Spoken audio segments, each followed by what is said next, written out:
Hello everyone, you're watching Non-Stop HA. So in one of my previous video related to Guru Gobind Singh Indraprastha University, I had explained those 6 pages of counseling notice which had been published on GGSIPU site a few days back. And in that, I think I had given almost every detail of that 6 pages, but I had left one part, that was how to register for counseling process, and I had told that I'll make a separate video on that so that you won't get confused with that whole long video and you would get to know it very clearly in a separate video. So let's get started without further delay. Now, the first question arises: how to register, from where to register, and what processes are required. So my video is based on this. Watch till the end and you'll be able to know how to complete the registration process. अभी फ़िलहाल तो notice में जो भी है उसे मैं आपको शॉर्ट में बता रही हूँ और उम्मीद करती हूँ कि आपको पूरी की पूरी प्रोसेसेस जो है वो समझ आ जाएगी।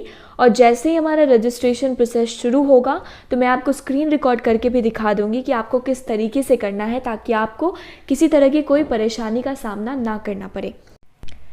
पेमेंट ऑफ काउंसलिंग पार्टिसिपेशन फ़ी पे क्लिक करना है और उसके बाद वहाँ पर आपको पहले तो अपनी एलिजिबिलिटी क्राइटेरिया के अकॉर्डिंग देख लेना है कि आप एलिजिबल हैं या फिर नहीं।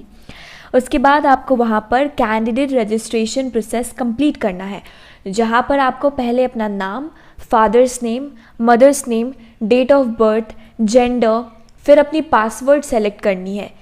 अपने अकॉर्डिंग जो आपको सूटेबल लगे वो पासवर्ड आप वहाँ पर एंटर कीजिए और वो पासवर्ड आपको याद रखना है। और उसके बाद क्या होगा कि आपका एप्लीकेशन नंबर जनरेट हो जाएगा सिस्टम के द्वारा और वो हर एक कैंडिडेट को मिल जाएगा। तो यहाँ पर मैं जो लिखा हुआ है वो एग्जैक्ट मैं आपको पढ़ देती हूँ। The candidate is required to enter name, father's name, mother's name, date of birth, gender. Choose a password for subsequent logins. After successful registration, an application number will be generated by the system and provided to the candidate. Candidate will log in by using system generated application number and password to complete the remaining activities. So I hope this point is clear. तो हमारा जो अगला point है वो है sign in process, यानी कि आपको एक बार सिस्टम अपना एप्लीकेशन नंबर दे देता है और आप को अपना पासवर्ड पता चल जाता है, तो उसके बाद आपको उसी एप्लीकेशन नंबर और पासवर्ड से खुद को लॉगिन करना है। यानी कि candidate will use the application number and chosen password during registration for subsequent login. After successful login, candidate will be redirected to the home page to perform the remaining activities like application form submission, upload images and document, registration fee payment, etc.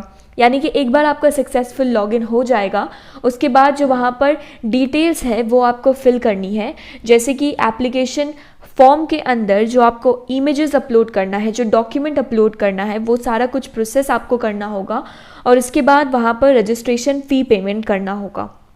अब जो हमारा अगला step यहाँ पर दिख रहा है वो है after submission of registration form, candidate will log in to complete the remaining activities. To complete the registration process, candidate will provide personal detail, contact detail, qualification and competitive exam detail. तो यहाँ पर आपको अपना personal detail डालना है, contact detail डालना है, उसके साथ आपको अपना क्वालिफिकेशन, कॉम्पिटिटिव एग्ज़ाम डिटेल, तो ये सारा कुछ आपको यहाँ पर एंटर करना है। अब उसके बाद बात करते हैं uploading of images and documents. Candidate need to upload the scanned image document, mandatory document for photo, signature, category and subcategory as per the predefined size and format. तो वहाँ पर जो आपको साइज़ दिखा रहा होगा, जितना साइज़ जितना KB में आपको दिखा रहा होगा, आपको उस अकॉर्डिंग अपने सारे डॉक्यूमेंट्स को उसमें कन्वर्ट कर लेना है और उसे अपलोड करना है। और अगर आपको इसमें भी प्रॉब्लम हो तो वो भी मैं आपको डिटेल में बता दूंगी। अगर प्रॉब्लम है तो आप कमेंट सेक्शन में लिख सकते हैं कि किस तरीके से साइज़ कन्वर्ट करना है। उसके बाद हमारा रजिस्ट्रेशन फ़ी पेमेंट है, आप रजिस्ट्रेशन फ़ी पेमेंट कर सकते हैं और कन्फर्मेशन पे क्लिक करने के बाद आपका जो कन्फर्मेशन पेज आएगा उसे आप प्रिंट करके ज़रूर से ज़रूर रख लें, क्योंकि वो बहुत ज़्यादा इंपॉर्टेंट होता है फ्यूचर में रेफरेंस के लिए। तो जैसे ही आप कंफर्म कर दें उसके बाद आप कन्फर्मेशन पेज से जो भी आपने डॉक्यूमेंट फिल किया, जो भी आप डिटेल्स फिल करें और जो भी आपने रजिस्ट्रेशन फ़ी पे किया, वो सारी की सारी डिटेल्स को आप प्रिंट आउट कर लें और इसे अपने पास रखें। तो इसके मैं आपको एक और चीज़ बता दूं कि आपको एक कंफर्मेशन ईमेल भी आएगा जहां पर आपका ये कंफर्मेशन पेज अटैच होगा and that will be send to the applicant verified email address. और यहाँ पर इससे पहले आपको अपना ईमेल और मोबाइल नंबर वेरिफिकेशन करवाना है, जो कि लिखा हुआ है कि ये ऑप्शनल है, पर फिर भी मैं आपको कहूँगी कि आप वेरिफिकेशन करवा लीजिए ताकि वहाँ पर आपका सारा नोटिस आते रहे। उसके बाद आप रजिस्ट्रेशन डिटेल्स को एडिट भी कर सकते हैं। तो यहाँ पर लिखा हुआ है candidates can amend edit the registration detail filled in the registration form by choosing edit detail option from the menu with in the specified period of registration. तो आप एडिट भी कर सकते हैं। और इसके बाद है it is in the interest of the candidate to remember the password and keep it confidential to avoid misuse by others for which university will not be responsible. तो यहाँ पर साफ साफ लिखा हुआ है कि आपका जो कैंडिडेट का जो पासवर्ड वो चेंज करके जो आपने डाला, वो पासवर्ड सिर्फ आपके पास होना चाहिए और वो पासवर्ड आपको याद होना चाहिए, ताकि कोई भी आपके उस पासवर्ड का गलत इस्तेमाल ना करे। क्योंकि अगर आपके पासवर्ड का गलत इस्तेमाल होगा तो उससे आगे चलकर आपको परेशानी होगी और इसके लिए यूनिवर्सिटी बिल्कुल भी जिम्मेदार नहीं होगा। तो ये पूरी की पूरी जिम्मेदारी आपकी है। In case the candidate has problem in registration or fails to register, he or she needs to report in person to the help desk of the university with the relevant proof of depositing the counseling participation fee before the end of the registration period.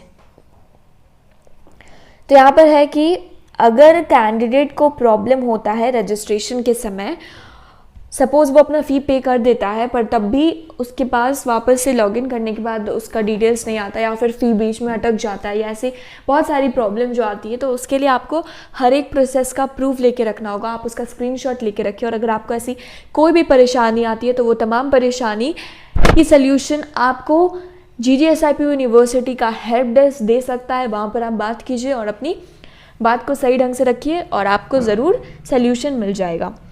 अब यहाँ पे candidates are advise to check all the fill details before taking out the print out. तो print out निकालने से पहले आप ध्यान रखिए कि आपने जो भी डिटेल्स भरा है वो सारा का सारा सही डिटेल है और उसमें बाद में आपको ऐसा कुछ ना कहना पड़े कि ये मैंने गलती से भर दिया या ये कुछ गलत डिटेल्स आ चुके हैं। तो ये तमाम बातों की आपको ध्यान रखनी है। इसके बाद जो हमारा पॉइंट है वो है registration and submission of counselling participation fee. Candidates have to register and have to deposit fee of rupees 1000 plus charges as applicable as one-time counseling participation fee as per the schedule for each CET code. The taxes and charges applicable have to be paid by the candidate and are non-refundable. तो जितने भी लोग counselling process में जाएंगे, मैं आपको पहले भी बता चुकी हूँ कि ये एक नॉन रिफंडेबल फ़ी है 1000 रुपीज़ का और ये आपको सिर्फ काउंसलिंग के रजिस्ट्रेशन में डालने के लिए ज़रूरी है। इससे आपका कॉलेज भी कंफर्म नहीं होता है, बाकी वो आपके स्कोर पे डिपेंड करता है आपका रैंक क्या है। और आपको बता दें कि आप 3 ऑप्शन से पेमेंट कर सकते हैं ऑनलाइन पेमेंट। पहला है हमारा नेट बैंकिंग, दूसरा है क्रेडिट कार्ड और तीसरा है डेबिट कार्ड। और आपको हर चीज़ का स्क्रीनशॉट लेकर रखना ये बहुत ज़्यादा ज़रूरी है, चाहे आप पेमेंट करें, चाहे आप एप्लीकेशन डिटेल्स भरें और जो भी चीज़ है। और एक और बात मैं आपको बता दूं कि अगर वहाँ पे स्टेटस आता है not okay, status is not okay, तो उस केस में आपका ट्रांजैक्शन जो है वो कैंसिल हो जाएगा और आपको रिफ़ंड मिल जाएगा, पर आपको दूसरी बार फिर से पेमेंट ट्राई करनी होगी जब तक कि आपका सक्सेसफुल नहीं होता है। तो स्टेटस को आप चेक करते रहे, स्टेटस ओके आ जाता है then it's well and good, and if it's not okay then you have to do it again. You have to fill up the registration details. I think it's not necessary, but you have to pay the online fee, that too, once again. Now, in case of any problem regarding payment of registration counseling participation fee, non-availability of fee confirmation receipt on the website within the specified time as mentioned in point 4, candidate can contact help desk of university to resolve the issue. I think आपको समझ आ गया होगा कि आपको किस तरीके से अपना रजिस्ट्रेशन प्रोसेस कंप्लीट करना है और बाकी जो भी डिटेल्स होगा, जो भी अपडेट्स होगी, वो सारी की सारी मैं आपको आगे बता दूंगी। अगले वीडियो में फिर मिलेंगे, तब तक के लिए देखते रहिए non stop agent. Thank you so much.